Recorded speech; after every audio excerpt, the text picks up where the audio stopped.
Hello, Wale teacher. Then I'm doing nowhere. He said, "But let me know she.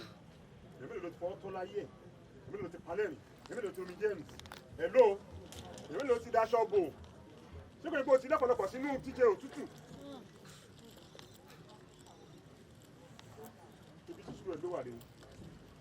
Kò sí ìwúrà tí màá tó ṣe dán tó ó máa lanu kí ni kọjá wọn. Bẹ́ẹ̀ lọ́mọ ènìyàn pẹ̀lú. Don't pass with. Wọ́n tó bá ti ṣe eré áńgẹ́lì yẹn máa ṣáájú ẹ̀ ó máa sọ iná rẹ̀ di tútù ó máa là pẹ́ kò ní ní lára. Ìpínlẹ̀ kẹ́yìn náà gẹ̀dẹ̀ rí á tún sọ ìtọ́ tó wà lẹ́yìn aṣọ tútù tó kò ní rí ìnira á lanu náà kọjá láì rí ìnira. Àwa ti lọ ṣe ọ̀pọ̀lọpọ̀ bẹ́ẹ̀rìà jẹ́ pé ńgbà tá a máa lò casket tá a máa wọnú òkè àrí àkejì lórí àrílẹ́sẹ̀ ó jẹ́ ìfọ̀mọ́sí fún ìdíwà náà mo ní kí ìwọ́rí ojú mo rí. Ó ní kí lórí mo ní kí wọ́ọ́rí ohun tí mo rí ó ní kí lórí mo ní kí wọ́ọ́rí ohun tí mo rí ó ní mo rí mo ní kí lórí ó ní mo rí àtẹ̀jẹ̀ lórí mo rí àtẹ̀jẹ̀ lórí.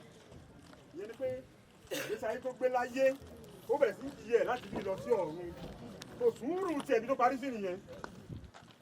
Hello òun náà máa fi ṣí ọjọ́ kan òun bọ̀ wá sí.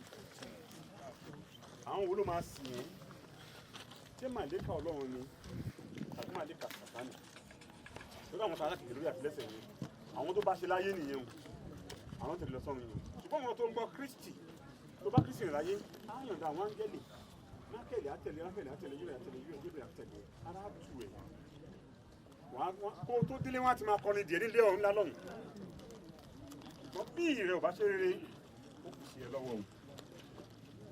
Hallelujah. No more so fún wa lónìí. He has to be. Like I told somebody that said I won't run the others. But ọjọ́ kan tún náà là ń kó kó lẹ́yìn ìsìn àmà fi sílẹ̀. Okun àti ìwà àti ẹ̀sìn. Máa sọ fáwọn ìlú bá mọ̀ nígbà kan tó o bá níwà tó o lẹ́sìn tó o nọ́rùn tó o bá dẹ̀ lẹ́sìn tó o ní ìwà tó o ní ọ̀run. Tó bá dẹ̀ ní ìwà tí ò lẹ́sìn ò ní ọ̀run.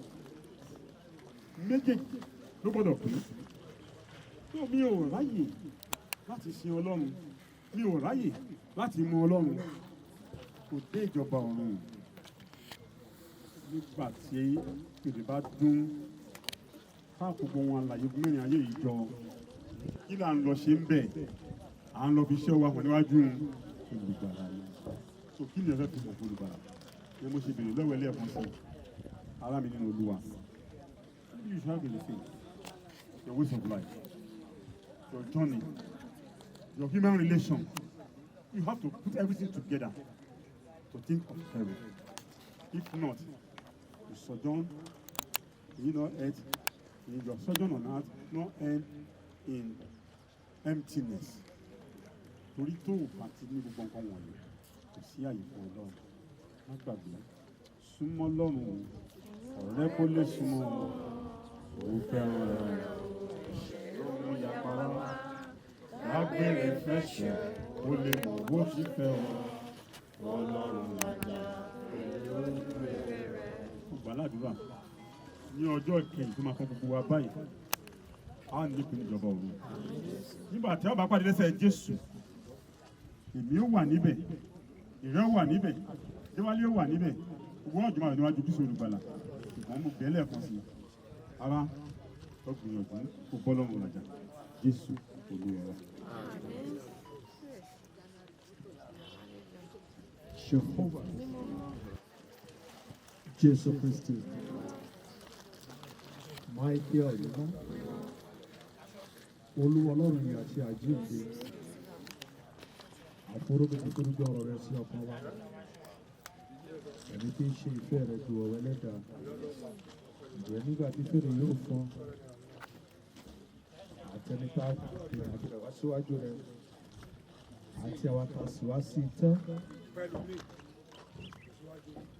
ohun àna ọ̀dọ̀ káàbọ̀ yẹ kó jẹ́ tiwa má ṣe wá lẹ́nu ọ̀dọ̀ sílẹ̀ Jésù náà gbogbo ọ̀rọ̀.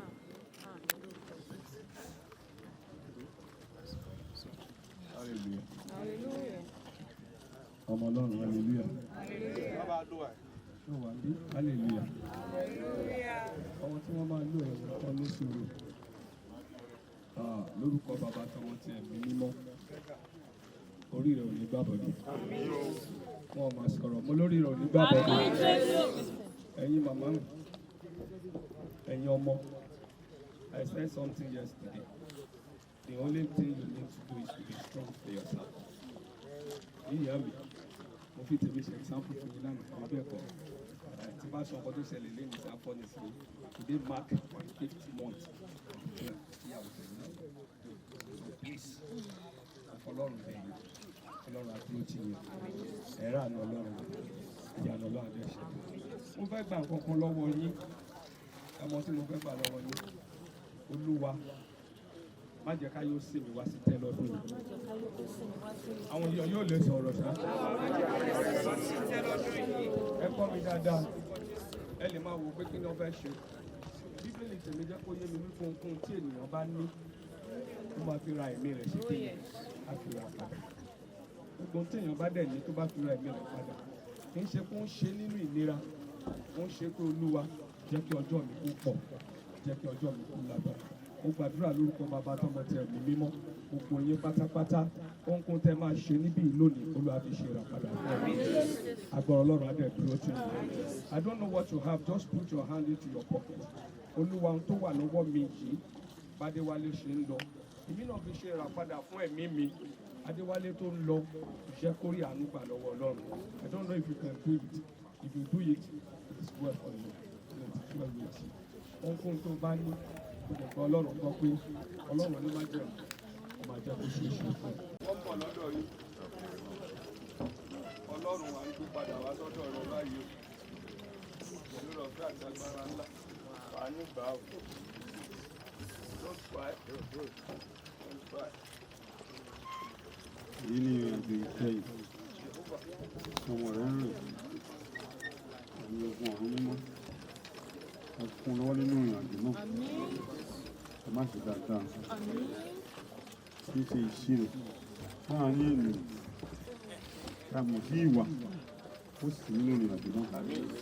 Ìtò ṣe ẹ̀sìn rẹ̀ níwájú Ọlọ́run kó má ṣe fi sílẹ̀. Jésù kò lè ọ̀rọ̀.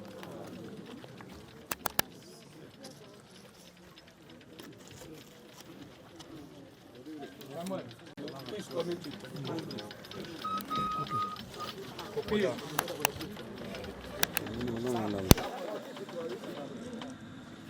Rarida. Where is he?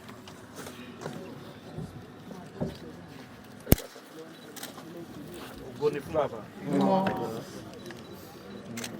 Ògo ni fún ọmọ. Ògo ni fún Olúwa Ọlọ́run ọbẹ̀ mi mímọ́. Láti ìsìn kò ṣe.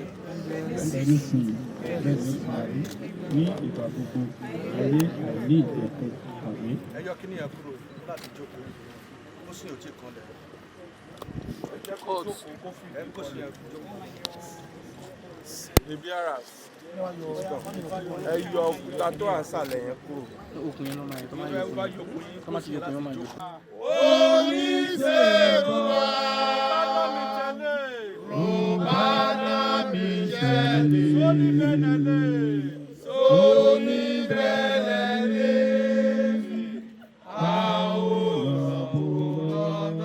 Saubana Adéwálé Adeniyi wákàlọ wákàlọ wákàlọ.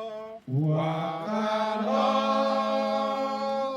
sí ọ̀dọ̀ Olúwa. Saubana wákàlọ. Wákàlọ Adéwálé wákàlọ. sí ọ̀dọ̀ Olúwa. Lókè ọ̀run lọ́dọ̀ Michael mímọ́. Sí òkè ọ̀run sọ́dọ̀ Michael mímọ́. Ara ẹ̀jẹ̀ lọ. Ara wákàlọ sí ọ̀dọ̀ Olúwa. Wákàlọ Adéwálé Adeniyi ó yá jẹ́ lọ. Wákàlọ. Wákàlọ sí ọ̀dọ̀ Olúwa. Lókè ọ̀run lọ́dọ̀ Michael mímọ́. Sí òkè ọ̀run sọ́dọ̀ Michael mímọ́. Ara wa ká lọ sí ọ̀dọ̀ Olúwa. Wa ká lọ sí ọ̀dọ̀ Olúwa. Wa ká lọ sí ọ̀dọ̀ Olúwa. Sí òkè ọ̀run, sọ́dọ̀ Michael mímọ́. Ara wa ká lọ sí ọ̀dọ̀ Olúwa. Adéwálé Adeniyi Bẹ́nẹ̀lì. Bẹ́nẹ̀lì, àwòrán bùnọ́nà. Bẹ́nẹ̀lì, àwòrán bùnọ́nà. Oníṣẹ́rúbá rọ̀bá náà mi jẹ́lẹ̀. Oníṣẹ́rúbá rọ̀bá mi ṣẹ́lì. Sóní Bẹ́nẹ̀lì. Sóní Bẹ́nẹ̀lì, àwòrán bùnọ́nà. Bẹ́nẹ̀lì, àwòrán bùnọ́nà. Bẹ́nẹ̀lì, àwòrán bùnọ́nà. Oníṣẹ́rúbá rọ̀bá náà mi jẹ́lẹ̀. Oníṣẹ́rúbá rọ̀bá náà mi ṣẹ́lì. Sóní Bẹ́nẹ̀lì. Sóní Bẹ́nẹ̀lì, àwòrán bùnọ́nà. Saubana Adeniyi Bẹ́nẹ̀lì. Bẹ́nẹ̀lì, àwòrán bùnọ́nà. Bẹ́nẹ̀lì. Bẹ́nẹ̀lì, àwòrán bùnọ́nà. Oníṣẹ́rúbá rọ̀bá náà mi jẹ́lẹ̀. Oníṣẹ́rúbá rọ̀bá náà mi ṣẹ́lì. Sóní Bẹ́nẹ̀lì, àwòrán bùnọ́nà. Saubana Adeniyi. Michael mímọ́. Olúwa Ọlọ́run àjíǹde.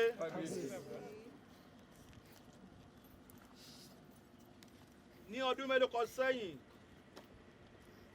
inú ìdílé Adeniyi, ó fi ọmọkùnrin kan ta wọ́n lọ́rẹ. Wọ́n péjọ báyìí níjọ́ mẹ́jọ náà láti bá ìyá àti bàbá yọ̀ bó ti wẹ́ ló ń ṣọlá o.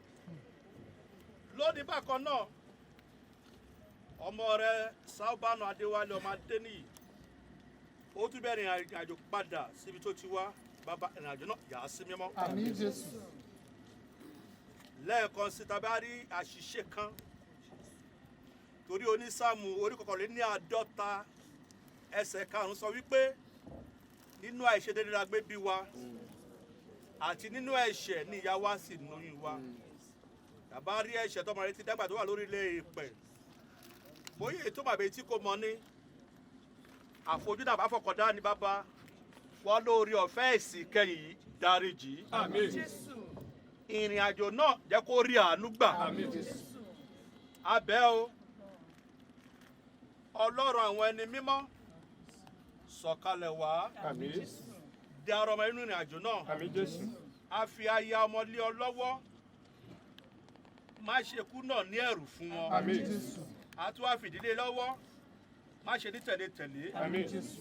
Ọwọ́ agbára àjíǹde èyí tó bá àwọn ẹni mímọ́ rin ìrìn àjò tó fi ń dìde pẹ̀lú Kristi nígbà tí fèrè bá fọ́n gbé wọn ọmọ rẹ. Amen. Ògo ní forúkọ rẹ lókè. Hallelujah. Jésù Olúwa wa. Àmín. Àdúrà Olúwa. Bàbá wa tí ń bẹ ní ọ̀run, ká bọ̀wọ̀ fún orúkọ mímọ́ rẹ, kí ìjọba rẹ dé, ìfẹ́ tí ẹni ká ṣe ní ayé bí wọ́n ti ń ṣe lọ́wọ́ fún wa ní ojoojúmọ́ rẹ. Dárí ẹ̀ṣẹ̀ wa jù wá, bí a ti dárí ẹ̀ṣẹ̀ tó ṣẹ̀ wá.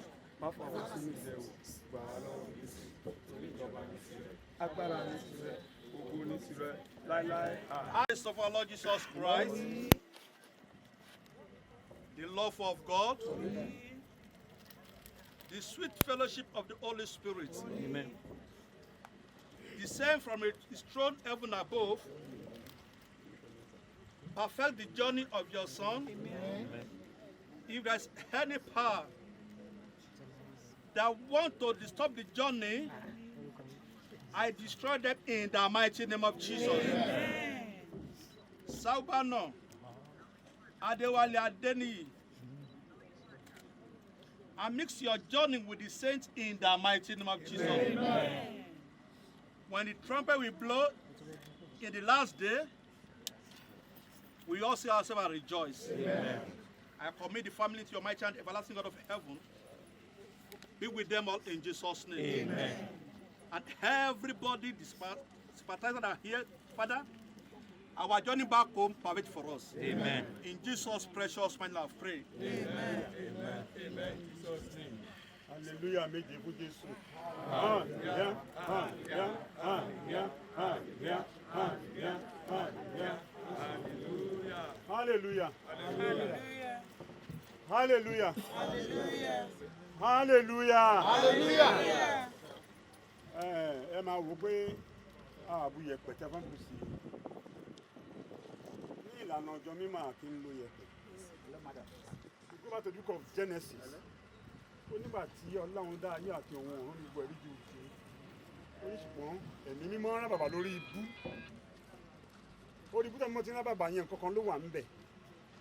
And what was there is the earth. Ìyẹn mímọ́ ti pa lọ́run ti pàṣẹ kí ti ṣe omi kó wọ́ sí ẹ̀gbẹ́ kan. Àbí àjẹ́ pé òkun ti wà lọ́tọ̀, ọ̀sá wà lọ́tọ̀, odò wà lọ́tọ̀. Bọ́ kíní kan jáde nígbà tá a ṣe bẹ́ẹ̀. Iyẹ̀pẹ̀ jáde. Iyẹ̀pẹ̀ láti mú àwa gẹ́gẹ́ bí ènìyàn. So therefore, kò sí tó wrong nínú ìpè ká padà sí source of existence wa. And the source of existence of every human being, everything that created by God is water. So it's going back. So we are going to the source of existence nígbà tí máa padà sí. So omi làwọn máa ń lò. So tí àwọn àlùfáà bá ti gbàdúrà fún tán ká ṣe ohun ìkẹyìn. The wife, followed by the children, then the family, then members. Tara, ita olonwa, mama fún ní last respect. Adéwálé, Saubana Adeniyi. Hey! Ó sì rọrùn fún ojú. Ó bá Kristi pàdé.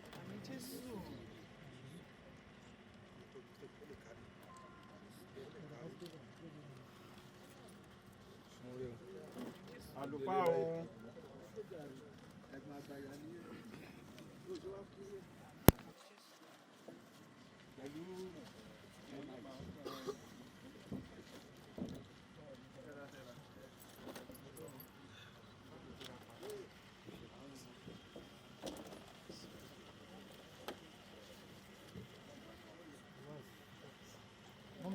The wife.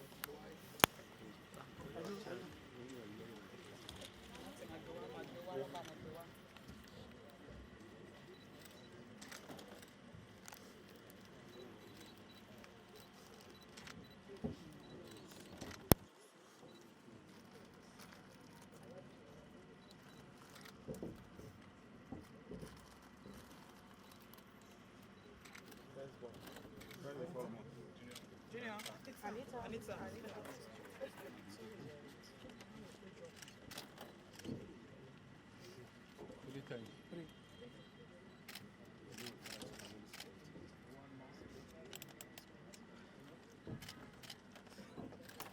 Okay.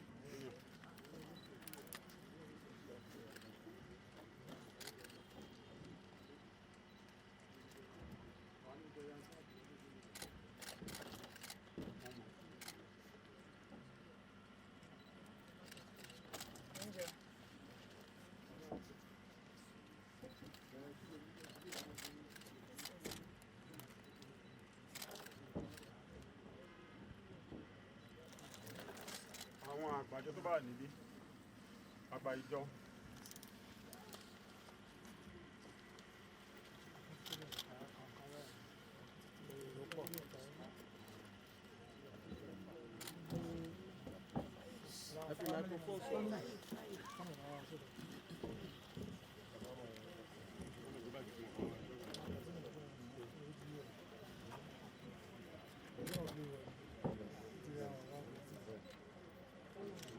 àwọn ẹbí náà kọ́ máa bọ̀. ẹ fi microphone sọ sí àwọn tó wà lẹ́yìn. Wọ́n tó bá nífẹ̀ẹ́ sí láti fún mi sẹ́yìn sí lórí ẹ máa bọ̀ báyìí o. No problem. Family members. All the family members come and well wishers.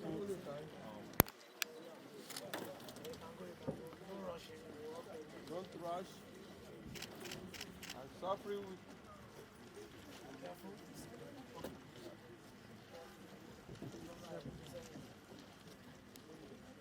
Sorry, sir.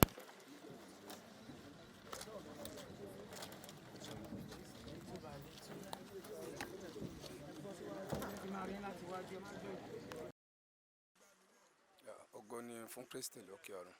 A dúpẹ́ lọ́wọ́ Ọlọ́run fún ẹ̀sìn kẹ́yìn tí a wá ṣe fún ìkan lára àwọn alàgbà wa Wale Saubana tí àdẹ̀gbà Ọlọ́run gbọ́ wípé Ọlọ́run yóò fi àánú gbà sí ọ̀dọ̀. Orúkọ tèmi ni Assistant Venerable Superior Evangelist Abiodun Ọláníran. Gbogbo ènìyàn máa ń pè mí lólógo dídán. A wá síbí láti ṣe ayẹyẹ ìkẹyìn àti ẹ̀sìn ìkẹyìn fún ìránṣẹ́ yẹn. Àdẹ̀gbàdúrà lórúkọ Bàbá tọmọ ti ẹ̀mí mọ́ kó lu àkójọ kó bá wa lọ́ra ẹ̀mí wọn. Èmi náà tó fẹ́ àkókò ìgbàdúrà fún ìyàwó mi òun náà pé oṣù 5 lé ní tó jáde láyé.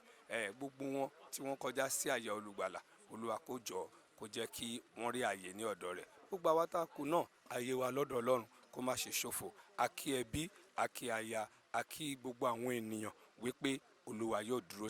Okay, I'm Mrs. Akiolu, Olori Aremu Akiolu of Lagos. Mr. Wale Saubana is a good friend of ours. Mr. Saubana is the husband of my very good friend from America. Mr. Saubana is a very, very nice person, and we all love him. May his gentle soul rest in peace, and God will be with all the children and the family. So that's all I have to say about Mr. Saubana. Thank you. My name is Olori Funke Akiolu.